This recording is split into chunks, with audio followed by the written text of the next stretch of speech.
nametraka fomba fiasa vaovao amin'ny alalan'ny fidinana ifotony eny anivon'ireo commune sy fokontany gouvernoran'ny faritra Anosy ho fanaraha-maso ny fiantraikandreo fampandrosoana amin'ny alalan'ireo tetikasa sitrahan'ireo commune. Florian Frédéric. Zay ka misitraka ireo tetikasa fampandrosoana avy amin'ny fitondram-panjakana avokoa ireo commune atao anatin'ny faritra Anosy izay tanterahana miaraka amin'ireo mpiara-miambonantoka.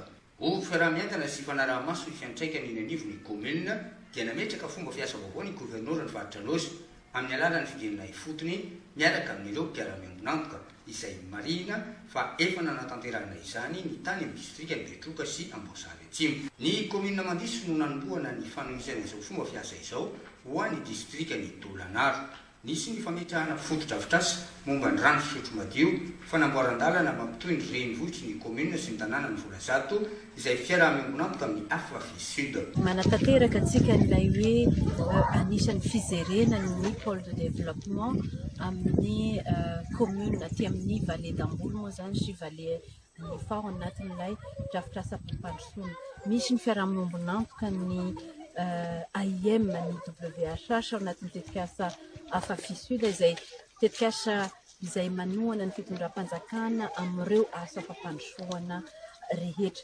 Hita fa misy ezaka ataon'ny fitondram-panjakana amin'ny commune rehetra atao amin'ny distrikany Dolanaro satria anisany ihany koa nahazo subvention avy amin'ny tetikasan'ny onjony commune mandiso izay hanamboarana EPP, hanamboarana CEG izay fandrindrana izay asan'ny fitondram-panjakana miaraka amin'ireo mpiara-miambonantoka izay no anjara andraikitra ny faritra Anosy ary fijerena fitsidihana fihainoana manamarika fa tsy misy an'izay commune hadina satria tsy maintsy mandroso ny commune tsirairay, tsy maintsy mandroso ny faritra Anosy ary tsy maintsy mandroso koa Madagasikara.